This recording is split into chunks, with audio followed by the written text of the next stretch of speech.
Welcome to the Deep Dive, your shortcut to being well-informed. Today, we're diving into, well, a really fascinating and often misunderstood area of language development. Imagine a classroom, maybe not like the ones you remember, where language isn't just drilled or, dissected. It's lived, it's relational, creative. You see half-finished poems, sketches, there's rhythm. That's where language really thrives. Our focus today, our deep dive, is all about understanding literacy for Gestalt Language Processors, GLPs.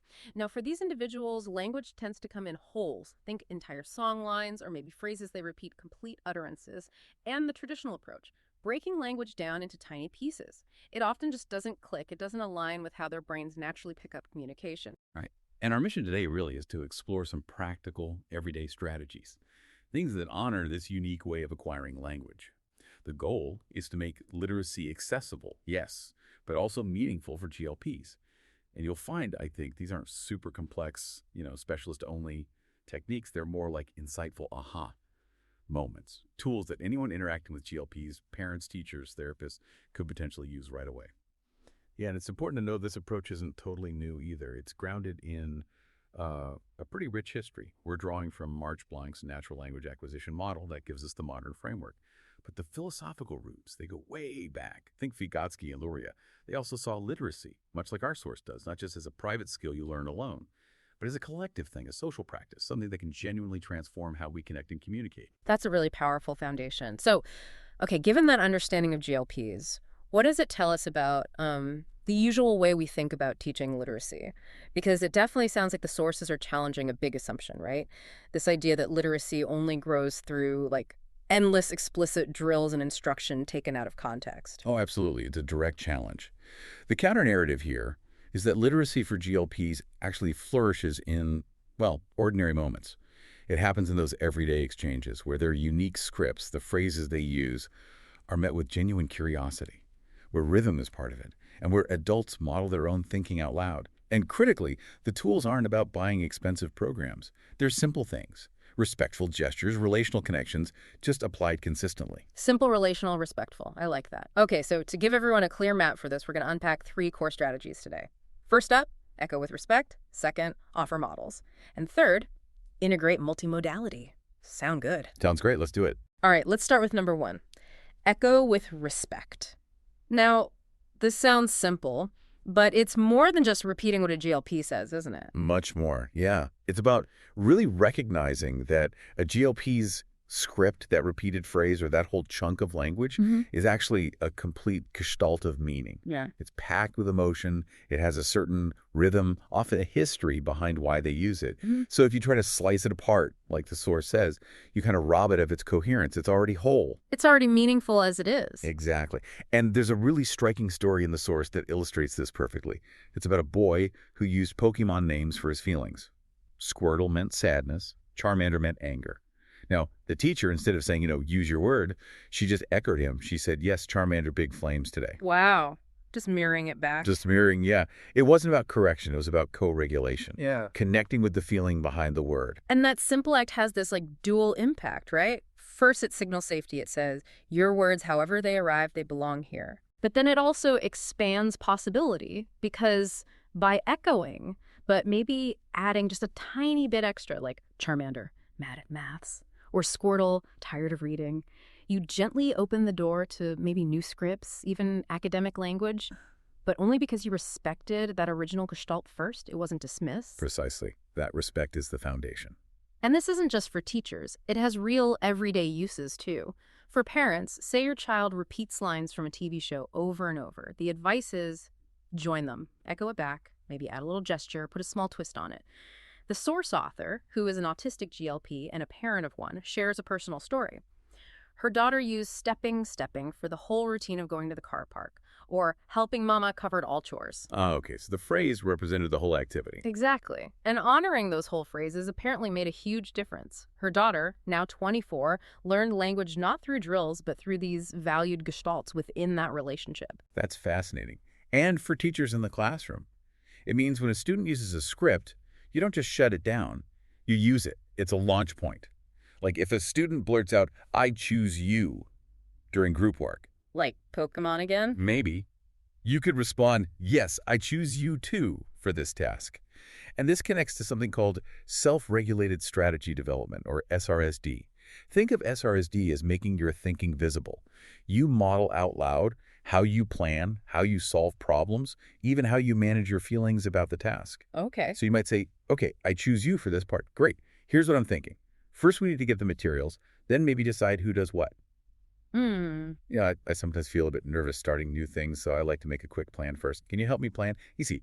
You honor the script, but you build on it. Right, so you're connecting their script to the actual task and modeling the thought process. You see the scripts not as interruptions, but as springboards. Exactly. Springboards for deeper thinking, for emotional regulation, and for speech-language therapists, SLTs. The idea is similar. Build scripting into therapy. Don't try to extinguish it. Our source encourages really digging into those scripts, asking things like, what does that line feel like for you? Get curious about the meaning behind it. Exploring the feeling, not just the words. Yeah. And it goes beyond just language skills. The author shares this amazing story about her own experience with improv theater when she was young. As an autistic GLP, scripts weren't just tolerated in improv. They were welcomed, played with, flipped around. So the opposite of being told not to use them. Completely. And this practice didn't just lead to her getting roles in comedy shows and musicals, which is cool in itself, but decades later, that agility she developed through improv. She relied on it heavily as a forensic scientist during courtroom testimony. No way, from improv to the courtroom. Right. It's a powerful point. When we treat these scripts not as errors, but as raw material, GLPs don't just learn to communicate better. They develop these incredibly robust, adaptable life skills that serve them way beyond the therapy room or classroom. That's incredible. Okay, that really shifts the perspective on scripting, which actually leads us perfectly into the second strategy. Offer models. The sources point out that just relying on, say, peer learning often isn't enough for GLPs. They seem to need something more specific. What's suggested is this critical need for live, transparent, messy modeling of thought and feeling. What does that mean exactly? Well, this is where SRSD, that self-regulated strategy development framework, really comes into its own. SRSD basically says that teaching isn't just delivering content. It's about modeling the process of learning and thinking. So when the author, as a teacher, solves a math problem on the board, she doesn't just write the steps silently, she talks it through. Okay, here's what I'm thinking. I feel a bit nervous, I might mess this step up, but here's my plan. If I get stuck, I'm going to look at the strategy chart. She's making her internal monologue external. Exactly, making the inner thinking audible, transparent, even the messy bits, like feeling nervous. And why is that so crucial for GLPs? Because they absorb the whole picture, the whole gestalt of communication. It's not just the words, it's the tone, the rhythm, the body language, the emotional honesty. When a teacher models their thinking like that, openly, honestly, they're handing the GLP a complete package, something whole they can echo, adapt, internalize, and use themselves. A usable script for thinking and feeling. Precisely. And the data backs it up too. The source mentions that using SRSD consistently led to her students' comprehension scores jumping by over 25% on standardized tests. Wow, 25%. Yeah, because it shows that struggle is okay, it's part of learning, and that feelings actually belong in the learning process. It normalizes it. That makes so much sense. And for parents, the application seems wonderfully straightforward. It's about narrating your own thinking during everyday stuff. Like when you're cooking dinner, maybe you say out loud, oh, I feel a bit rushed, but okay, I'm going to slow down and double check the recipe. Or stuck in traffic. Or I'm feeling frustrated right now, but I'm just going to take a deep breath. Exactly. It might sound simple, even a bit odd to an outsider maybe, talking to yourself like that. But for a GLP, that narrated moment, that whole phrase connected to a feeling and an action, that becomes a really valuable script. It's something they can literally carry with them and pull out in their own stressful moments. The author saw her own daughter do this, echoing those modeled lines years later for self-regulation. It builds up like a library of coping strategies. A library of self-regulation scripts born out of relationship, yeah. So for teachers, it's about weaving these think-alouds into pretty much every lesson. That's the idea. Share the journey, not just the destination. Include the feelings. The source says she often pauses and says things like, I'm not quite sure what comes next here, so I'm going to reread this sentence slowly. Or admitting, I feel a bit overwhelmed by all these steps, so I'm going to break it down into 2 smaller chunks. Being honest about the struggle. Yes. To GLPs, that kind of modeling is gold. They're seeing language not as some perfect finished product, but as a dynamic process. It becomes a script for persistence. I love that phrase, a script for persistence. The source tells another story, right? About teaching some really dense Scottish poetry for an exam. Oh yeah, Charles Mackay, apparently quite dreary stuff. Instead of pretending it was amazing poetry, she modeled how to just survive it. She literally showed them how she would reverse engineer the answers from the text if she didn't understand it fully. Huh. Okay, that's practical. Totally practical. It gave them this powerful script. Find the clue, cite the source, keep going. And that script, that process, stuck with them long after they forgot the poem itself. So the Think Aloud isn't just an add-on, it's an invitation. It lets students hear the music of thought. Yeah, the music of thought, the rhythm of grappling with something difficult, the cadence of self-regulation. And for GLPs, those whole phrases, spoken with honesty, become tools they can actually use in their own work. When you narrate your journey, you're building literacy and relationship at the same time. Right. And for SLTs, you mentioned improv, especially with teens. Yeah, particularly in group settings. Think about shows like Whose Line Is It Anyway? Yeah. No. The whole point is to keep the scene going, right? To repair misunderstandings on the fly. Repair isn't a failure or a detour. It is the show. It becomes the activity. So using improv games creates this fantastic rehearsal space for real-world conversations. Teens practice being agile, recovering from missteps, rejoining a conversation without shame. And those whole exchanges, the successful repairs. They become bankable scripts, gestalts they can take out into their own social lives, feeling more confident. That's such a positive way to frame communication challenges. Okay, let's move to the third strategy. Integrate multimodality. This one seems to be about recognizing that for GLPs, language isn't just words on a page. Not at all. They thrive when language is carried in rhythm, gesture, image, movement. It's about making literacy truly embodied. Embodied communication, I like that. So in the classroom, you might use methods like 4 corners, where students physically move to different corners of the room to show their choice or opinion, or bringing in rhythm, clapping, chanting, even rapping parts of a lesson. This honors that full sensory package that GLPs often learn best with. It mirrors how their own language scripts often arrive as these full sensory gestalts. So just sticking to phonics worksheets kind of flattens that richness for them. It really can, yeah. It misses a huge part of how they experience and process language. Okay, so for parents, what does integrating multimodality look like at home? It can be really simple and fun. Add rhythm to routines, clap syllables while brushing teeth, maybe sing directions instead of just saying them, turn chores into little rhythmic games. The author, who identifies as a West Highland Gael, talks about how poetry and songs are just woven into her culture, ways to remember things, to work together, to structure the day. So it's culturally embedded for her. Deeply. But the key insight isn't necessarily to adopt her specific songs or poems. It's about finding what carries rhythm in your family.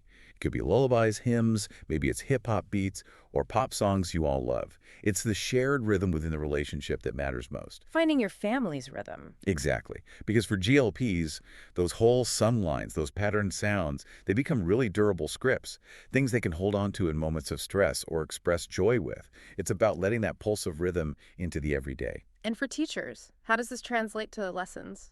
Let answers be physical. Use hand gestures for punctuation marks. Have students move to show agreement or disagreement. Use drawing as a way to check comprehension instead of just writing. And teachers should get up and move too.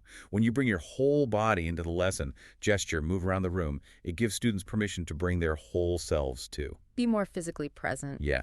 The author even talks about weaving students' names or lines from their favorite songs. She mentions La Bicicleta by Shakira into grammar examples. Huh. That would definitely get their attention. Right. Suddenly, a dry grammar point is connected to a familiar, rhythmic gestalt, and it lands with so much more engagement and sticks better. Because the movement, the lyric, the gesture, it helps them anchor the meaning. Precisely. It turns the meaning into something they can physically hold on to. A gesture, a sketch, a songline, they all become replayable scripts they can carry and build on. It reframes literacy away from just quiet, sedentary decoding towards this living practice involving bodies, voices, and relationships all moving together. And for SLTs, how does multimodality fit into therapy? Building sessions around music, rhythm, visuals is key. A specific gesture paired consistently with a phrase can anchor its meaning far more powerfully than just repeating the words. The author actually floats this really cool idea of a Gestalt library. Imagine a digital collection, maybe on a tablet, Okay. where you have recorded phrases, maybe short video clips, that pair the language with a specific gesture or rhythm or a visual cue. She mentions working with a professional voice coach for National Geographic shows and how those recordings captured not just her progress, but her personality. So this Gestalt library wouldn't just be drill material. It would be a living resource for GLPs. Something they could go back to. Exactly. Yeah. To revisit, to rehearse, to really feel their language again. Because when those gestalts are tied to rhythm and gesture and visuals, they aren't just remembered intellectually. They're felt, embodied. These strategies together sound like they could make a huge difference. Let's touch on a couple more classroom stories from the source that really drive this home. She talks about introducing poetry, kind of nervously, fearing it might just be another hurdle. But what happened? It was the opposite. It opened doors. Students who'd previously been labeled as behind or struggling suddenly found their voice, their rhythm, often in things like rap. Their writing just started to flow. So the rhythm unlocked something. It really seemed to. It illustrates that poetry, or any text really, can either be dead weight or it can be this living key. It depends entirely on how we approach it, how we meet the student. Now, the author brings her own poetry into her AP classes, and students actively wrestle with it, arguing about rhythm and images.